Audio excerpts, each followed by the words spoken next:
गुजरात की हाईकोर्ट ने आज फैसला सुनाया और फैसले में कहा राहुल गांधी की 2 साल की सजा उसको बरकरार रखा जाता है। यानी राहुल गांधी के पास में जो एक ऑप्शन था कि अगर सजा के ऊपर स्टे लगा दी जाए तो राहुल गांधी की सांसद सदस्यता वो बहाल हो जाती। लेकिन आज राहुल गांधी को गुजरात हाईकोर्ट से झटका लगा। अब सवाल यह है कि यह तो सबको दिख रहा है, सबको पता चल रहा है कि राहुल गांधी को झटका लगा है, लेकिन सवाल यह है नुकसान किसका हुआ है। झटका लगना और नुकसान होना इस केस के अंदर दोनों अलग अलग बातें हैं। झटका तो राहुल गांधी को है, लेकिन क्या नुकसान भी राहुल गांधी का ही है या नुकसान नरेंद्र मोदी जी का है? मोदी जी चाह रहे हैं कि ये केस किसी तरह से छूट जाए या ये चाह रहे हैं कि नहीं, राहुल गांधी पूरी तरह से निपट जाए। अब एक चीज क्लियर हो चुकी है कि ये पूरा मसला राहुल गांधी और ये जो गुजरात के अंदर जो खेल जो वो पूरी प्रक्रिया चल रही थी, अब ये पूरा जो है वो निकल करके गुजरात से निकल करके अब ये आ गया सुप्रीम कोर्ट के अंदर। और सुप्रीम कोर्ट में इनको तो आप जानते ही होंगे, जस्टिस डीवाई चंद्रचूड़ साहब। चंद्रचूड़ साहब अब इस केस को सुनेंगे तो सोचिए फिर किस तरह से जो है इस केस के अंदर जो है वो चीजें निकल निकल करके सामने आएंगी। और डीवाई चंद्रचूड़ साहब के एक नहीं अनगिनत ऐसे फैसले कहे जा सकते हैं जो मोदी सरकार के लिए तगड़े झटके की तरह से साबित हुए हैं। बड़ा बड़ा नुकसान जो है वो मोदी सरकार को उठाना पड़ा है डीवाई चंद्रचूड़ साहब के फैसलों की वजह से। और आज जब प्रेस कॉन्फ्रेंस हुई तो उसमें अभिषेक मनु सिंघवी ने साफ कर दिया कि हम गुजरात के अंदर अब हायर बेंच के पास में नहीं जाएंगे, सीधे हम यहां पर सुप्रीम कोर्ट के पास में जाएंगे।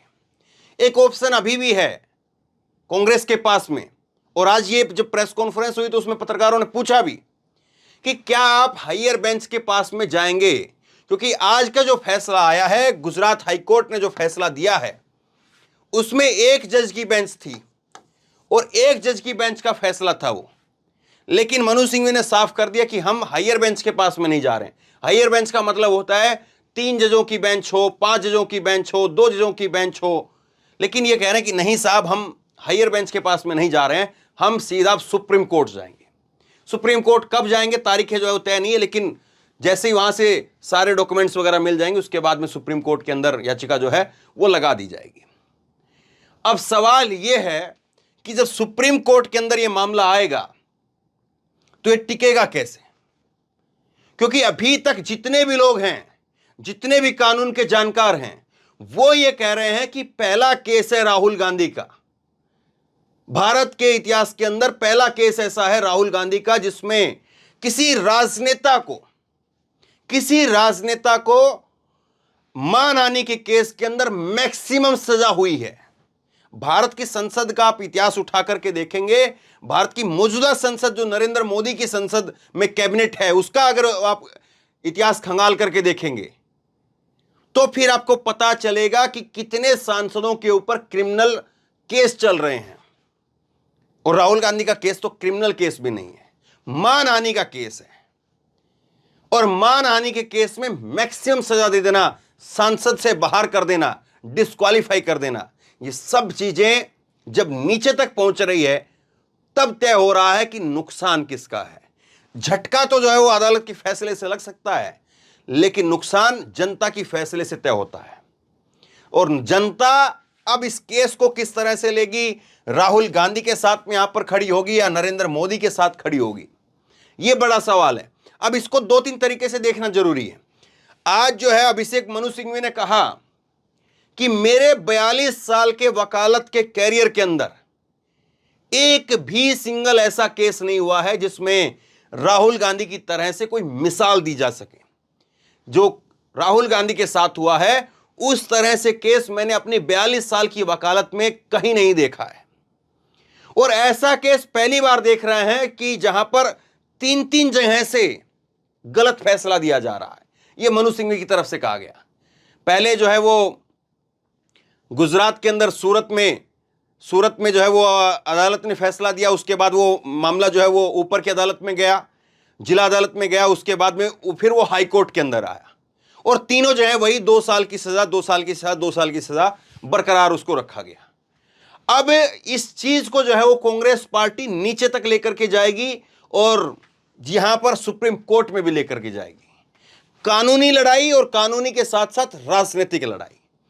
अब सवाल यह है कि डीवाई चंद्रचूड़ साहब जब उनके पास में ये चीजें जाएंगी तो फिर बीजेपी इसके मुकाबले पेश क्या करेगी। यहां पर नरेंद्र मोदी की तरफ से पेश क्या किया जाएगा सुप्रीम कोर्ट के अंदर। हालांकि नरेंद्र मोदी इसमें जो है याचिकाकर्ता नहीं है, शिकायतकर्ता भी नहीं है, लेकिन एक परसेप्शन की जब लड़ाई होती है, क्योंकि यहां पर जो है वो राहुल गांधी को अगर झटका लग रहा है तो कोई पूर्णेश मोदी को कोई प्रधानमंत्री नहीं बनाने वाला है। वो पूर्णेश मोदी को लोग जानते भी नहीं होंगे, और पूर्णेश मोदी जो है वो अपने वहां पर सांसद की टिकट भी उसको बीजेपी देगी नहीं देगी इस बारे में भी कंफर्म नहीं है। जो परसेप्शन की लड़ाई है, परसेप्शन की लड़ाई में यही है कि एक तरफ राहुल गांधी हैं और दूसरी तरफ जो है नरेंद्र मोदी हैं।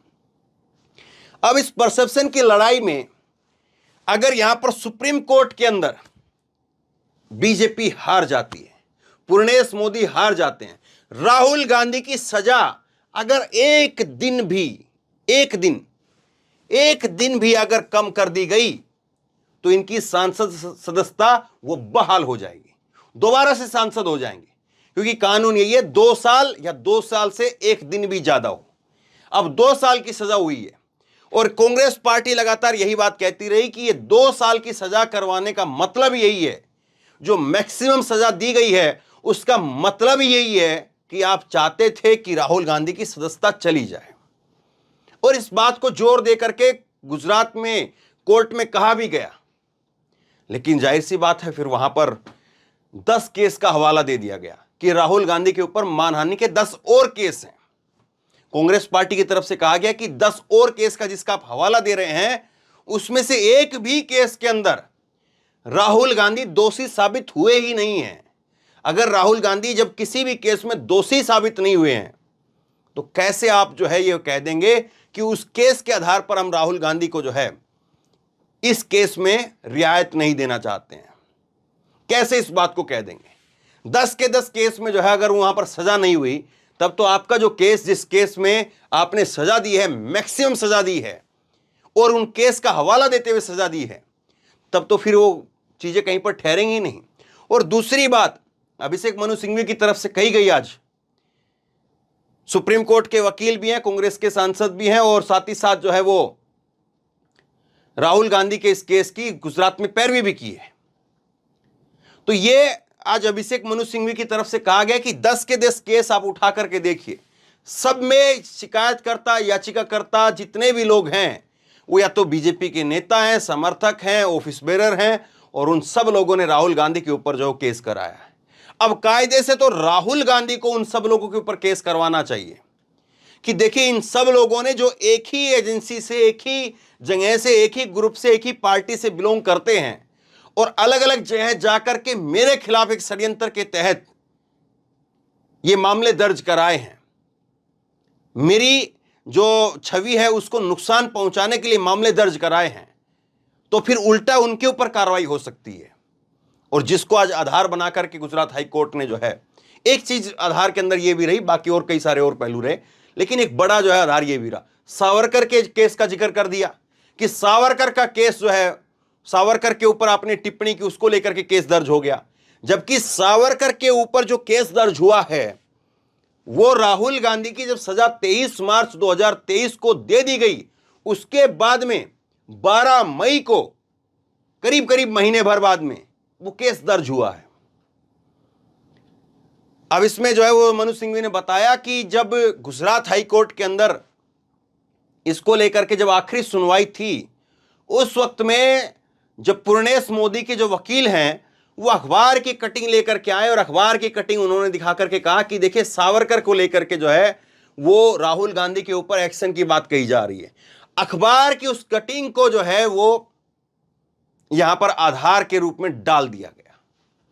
तो ये सारी चीजें छन छन करके नीचे तक आएंगी, ये सारी चीजें छन छन करके सुप्रीम कोर्ट में जाएंगी। और क्या सुप्रीम कोर्ट के अंदर जो है वो बीजेपी जवाब देगी, और क्या जो है वो जनता के बीच में जाकर के जवाब देगी।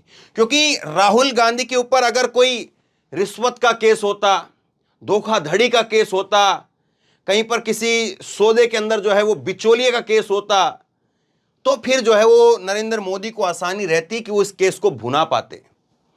लेकिन ये एक केस है जिसमें पूरे देश को अब तकरीबन पता चल चुका है कि राहुल गांधी की सदस्यता इसलिए गई क्योंकि उन्होंने ये कह दिया था कि इन चोरों के नाम सरनेम जो है वो मोदी क्यों है।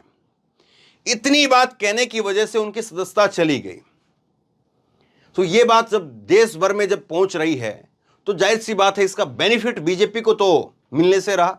बीजेपी को तो जो है अगर बेनिफिट इस लिहाज से मिलता कि राहुल गांधी जो है वो किसी रक्षा सौदे के अंदर उनका नाम आता और पता चलता कि रक्षा सौदे के अंदर जो इन्होंने बिचौलिए का काम किया था, पैसा खा लिया, या ये जब अमेठी के सांसद थे तो तब इन्होंने पैसा खा लिया, कुछ काम करवाया था, या किसी मंत्रालय में ये थे तब इन्होंने कुछ काम किया था तो वहां से कोई स्कीम थी उसका पैसा खा लिया, किसी मंत्रालय से किसी जो है वो मंत्री से या किसी और संतरी से या जो है किसी विधायक से कहीं से पैसा जो है वो ले लिया, टिकट के नाम पर कुछ भी कर लिया।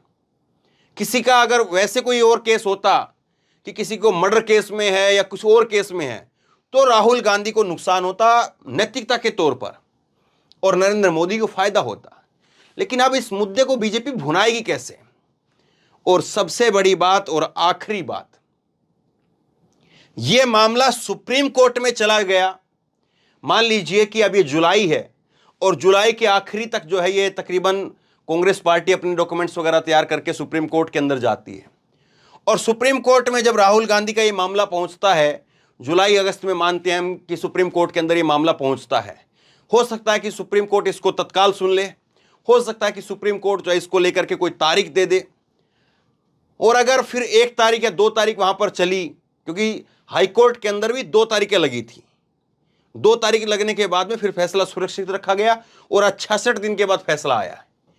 तो सुप्रीम कोर्ट के अंदर भी 2 तारीख 3 तारीख के बाद में अगर मामला जो है वो वहां पर राहुल गांधी के पक्ष में चला गया तो तब तक 5 राज्यों के चुनाव आ जाएंगे। 5 राज्यों के चुनाव, जिसमें राजस्थान है, जिसमें छत्तीसगढ़ है, जिसमें मध्य प्रदेश है, जिसमें तेलंगाना है, जिसमें मिजोरम है। और किस तरह का बूम जो है वो राहुल गांधी के लिए, कांग्रेस पार्टी के लिए होगा, सोचे इस बात को। और अगर राहुल गांधी को यहां पर जो है वो बेनिफिट नहीं मिलता है, राहुल गांधी की सजा को जो है सुप्रीम कोर्ट भी जो है वो नकार देता है, राहुल गांधी जेल जाते हैं, तो फिर सोचिए फिर क्या होगा। कांग्रेस के लिए, राहुल गांधी के लिए नुकसान दिखाई नहीं देता है। झटका तो जरूर है लेकिन नुकसान दिखाई नहीं देता है। नुकसान किसके लिए दिखाई दे रहा है? नुकसान नरेंद्र मोदी, उनकी सरकार के लिए दिखाई दे रहा है। अगर राहुल गांधी को यहां पर सजा हो गई, जेल चले गए, तब बीजेपी की मुसीबत। और अगर राहुल गांधी यहां पर सुप्रीम कोर्ट के अंदर आकर के मामला पलट गया, संसदी बहाल हो गई, तो मुसीबत। अब बीजेपी इससे डील कैसे करेगी? बीजेपी ने शायद सोचा होगा कि राहुल गांधी माफी मांग करके जैसे तैसे करके इस मामले को खत्म करके निकल जाएंगे। लेकिन राहुल गांधी कह रहे हैं कि वो अडानी को लेकर के जो मुद्दे उठा रहे थे उसकी वजह से सब कुछ ये हुआ है, ये उस मुद्दे को लेकर के नहीं हुआ है। अगर उस मुद्दे को लेकर के, सरनेम वाले मुद्दे को लेकर के होता तो शायद वो माफी फिर भी मांग लेते। लेकिन ये हुआ इसलिए है क्योंकि वो अडानी के मुद्दे को जोर शोर से उठा रहे थे। और इसीलिए मैंने पहले कई खबरें आपको दिखाई है कि कैसे 1 साल तक जो केस जो है वो स्टे जिस पर लिया हुआ था, पूर्णेश मोदी ने खुद स्टे लिया हुआ था गुजरात के अंदर, और फिर उसके बाद में जो है तुरंत याचिका डाली जाती है जब वो राहुल गांधी का भाषण होता है संसद के अंदर अडानी को लेकर के, तो वो सब चीजें जो है आपको मालूम है। तो बहरहाल आप बताइए, आप इसको किस तरह से देख रहे हैं?